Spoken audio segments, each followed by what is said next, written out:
जब एक बार माता सीता ने अपने दोनों पुत्र लव और कुश को पूजा हेतु कमल पुष्प लाने पास के सरोवर में भेजा, पर वे दोनों पुष्प लेकर बहुत देरी से लौटे। इस पर माता सीता ने उन दोनों से देरी से लौटने का कारण पूछा। तब कुश ने कहा, माता श्री, विलंब के लिए हम क्षमा प्रार्थी हैं, पर आज हमारा अयोध्या की सेना से युद्ध हुआ था, जिसमें हमने उनकी सारी सेना को परास्त कर दिया। सारी सेना को परास्त कर दिया? हाँ हाँ माँ, सारी सेना को ही नहीं, उनके सारे योद्धाओं भरत, शत्रुघ्न, लक्ष्मण, सुग्रीव सबको भैया ने परास्त कर दिया। क्या भरत, शत्रुघ्न, लक्ष्मण, सुग्रीव इन सब के साथ तुमने युद्ध किया? पर क्यों? माता जी, छोड़िए ना इस बात को। एक छोटी सी लड़ाई थी, सो समाप्त हो गई। अब ये कमल पुष्प लीजिए और पूजा का अनुष्ठान शीघ्र ही पूरा कीजिए, ताकि हमें हमारे पिताश्री के दर्शन शीघ्र ही हो सके। लवकुश, तुम दोनों मेरी बात को यूं ही मत टालो।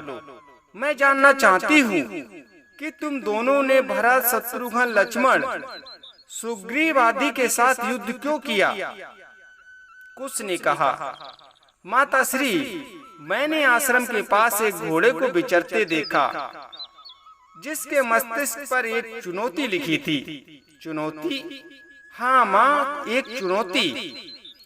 जो इस घोड़े के सामने मस्तक झुकाएगा, वो महाराज राम की शरण पाएगा, और जो इसे पकड़ेगा, उसे उन्होंने युद्ध के लिए ललकारा था। सो उनसे युद्ध करने की चुनौती स्वीकार करना अपना क्षत्रिय धर्म समझकर मैंने उसे पकड़ लिया। फिर क्या माता श्री? उनकी सेना, सेनापति एक एक करके सब के सब ढेर हो गए।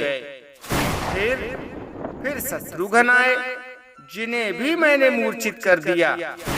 फिर लक्ष्मण जी आए, उनसे भी युद्ध हुआ। फिर लव ने कुश की बात रोकते हुए कहा, क्या ठंडा ठंडा सुना रहे हो कुश भैया? माताजी, युद्ध नहीं, घमासान युद्ध हुआ और हमने उन्हें मूर्छित कर दिया। भरत, शत्रुघ्न और उनके साथ महाबली हनुमान भी आए। फिर हनुमान जी तो बड़े वीर कहलाते हैं, परंतु भैया की वीरता देखकर एकदम घबरा गए, और हमने एक बछड़े की भांति उन्हें बंदी भी बना लिया। माता श्री, भरत और सुग्रीव ने भी एड़ी चोटी का जोल लगा लिया, परंतु गुरुदेव द्वारा दिए गए हमारे शस्त्रों ने उन्हें भी धराशायी कर दिया। और फिर अंत में महाराज स्वयं आ गए। क्या? हाँ हाँ माता श्री, महाराज राम स्वयं वहां आ गए। क्या? महाराज राम स्वयं वहां आए थे और तुम दोनों ने उन पर धनुष उठा लिया?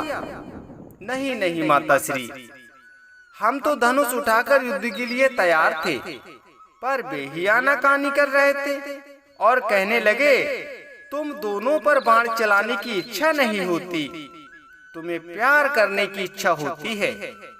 परंतु हमने कहा, महाराज राम, केवल बातें न कीजिए, युद्ध कीजिए युद्ध।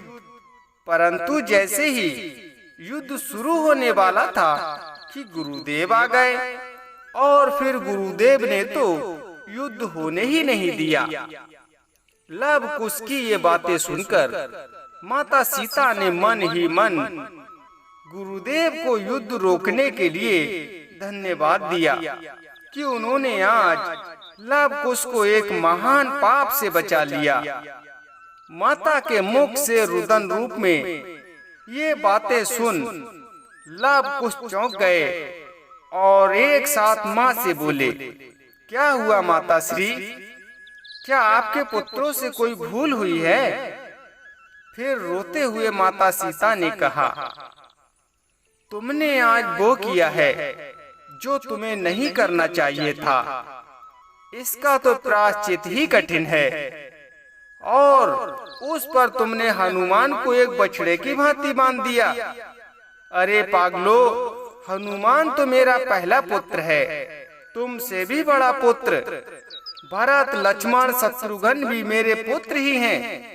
और तुम उन पर प्रहार करोगे तो मेरी कैसी दशा होगी।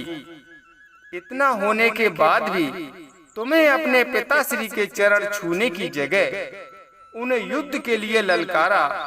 मेरे लिए इससे भी बड़ी लज्जा की बात और क्या हो सकती है। अगर तुमने एक भी बाण उन पर चला दिया होता तो उनके पश्चाताप में मेरे लिए अपने प्राण देने के अलावा और कोई मार्ग नहीं रह जाता, कोई मार्ग नहीं रह जाता। ये क्या किया तुम दोनों ने, क्या किया? ये आप क्या कह रही हो माता श्री? महाराज राम हमारे पिताश्री हैं। फिर माता जी कुछ कह पाती, तब तक गुरुदेव आ गए और बोले, हाँ पुत्रो, महाराज राम ही तुम्हारे पिताश्री हैं। गुरुदेव की बात सुनकर कुश ने माँ से कहा, माँ, फिर क्या आप ही वो अभागी सीता हैं जिन्हें भगवान राम ने वन में त्याग दिया था? माता सीता बोली, जिनके पति श्री राम हो उसे अभागिन नहीं कहते।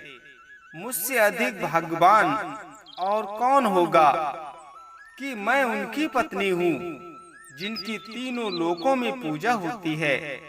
फिर ये बात आज तक आपने हमसे क्यों छिपाई माता श्री? माता श्री कुछ कह पाती, फिर गुरुदेव जी बोले, पुत्रो, हर बात के प्रकट होने का एक उचित समय होता है।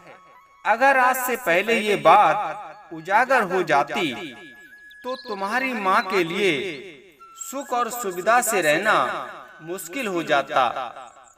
लेकिन पुत्रो, आज वो समय आ गया है जब तुम्हें समस्त अयोध्या वासियों से ये पूछना है कि उन्होंने तुम्हारी माता के पवित्र आंचल पर निंदा के गंदे धब्बे आखिर क्यों लगाए। हमें इसी दिन का इंतजार था पुत्रो। अब तुम्हें अयोध्या जाकर घर घर अपनी माता की करुण गाथा सुनाकर अपनी माता के पवित्र आंचल पर लगे धब्बों को अयोध्या वालों के आंसुओं से धोना होगा। और इस तरह उन सब के मन में लगे मिथ्या रूपी मैल को मिटाकर उनके हृदय में सीता का सिंहासन फिर से स्थापित करना होगा।